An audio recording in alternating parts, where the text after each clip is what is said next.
Hi friends, welcome to my channel. ఇంటింటి Ramayanam serial ఈరోజు ఎపిసోడ్లో ఏం జరిగిందో చూద్దాం.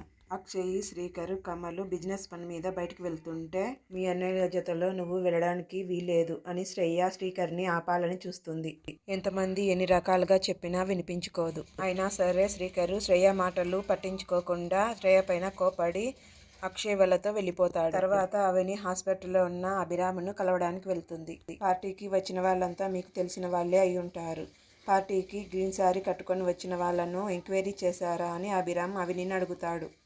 ఎవరిని ఎంక్వైరీ చేయాల్సిన అవసరం లేదు, నాకు నా తోడికోడల మీద అనుమానం అని అవని పల్లవి గురించి నిజాలన్నీ అభిరామ్తో చెప్తుంది. అప్పుడే టీవీలో చక్రధర్ ఈరోజు విడుదలవుతున్నాడు అనే న్యూస్ను అవని చూస్తుంది. ఆ విషయాన్ని అక్షయ్కి చెప్పడానికి అవని కంగారుగా అక్కడి నుంచి వెళ్ళిపోతుంది. అవని అక్షయ్ని కలిసి చక్రధర్ ఈరోజు విడుదలవుతున్నాడని, చక్రధర్ విడుదలవుతే తన తల్లిని బ్రతకనివ్వడని, తన తల్లిని సేఫ్టీ ప్లేస్లో పెట్టాలని చెప్తుంది. తర్వాత అక్షయ్ అవని కలిసి చక్రధర్తో మాట్లాడడానికి ఇంటికి వెళ్తారు.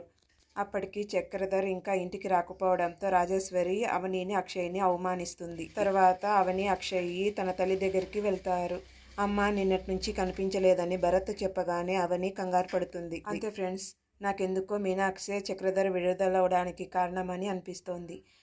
మీకు ఈ వీడియో నచ్చినట్లయితే ఖచ్చితంగా లైక్ చేసి షేర్ చేసి అలాగే మా ఛానల్ని తప్పకుండా సబ్స్క్రైబ్ చేసుకోండి ఫ్రెండ్స్.